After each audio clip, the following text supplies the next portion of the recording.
前2天我家小孩说想吃鱿鱼啦，今天看到有我就买了2条回来。现在鱿鱼好贵哦，45一斤。我们来处理干净，不用剪开，把内脏拔出来。这里面有根骨头，要把它抽出来，断掉了。看，一点点小内脏，这些全部拔掉。洗干净后，把它切成圈。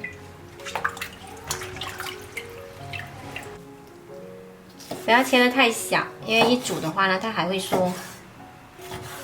装起来，把水分再沥干。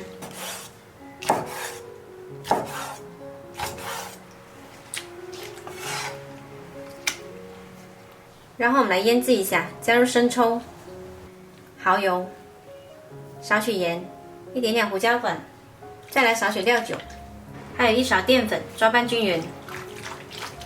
最后加入食用油锁住水分。抓均匀，腌制20分钟。再来准备一些料头，把小洋葱跟姜、蒜都切成粒。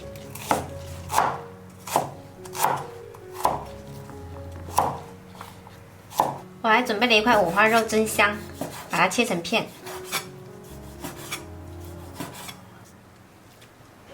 再切一点芹菜梗。砂锅加一点点底油，把五花肉放进来煸香。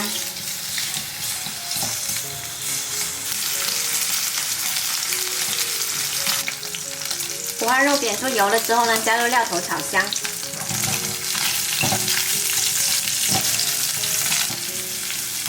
然后把鱿鱼倒进来摊开，盖上盖焖5分钟。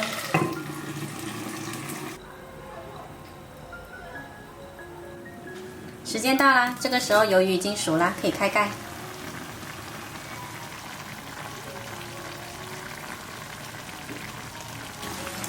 最后撒上芹菜，我们这道鲜香味美的鱿鱼包就做好啦。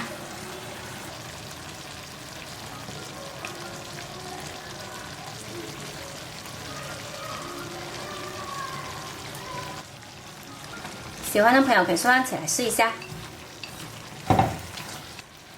我是小坏，喜欢我的视频记得关注我。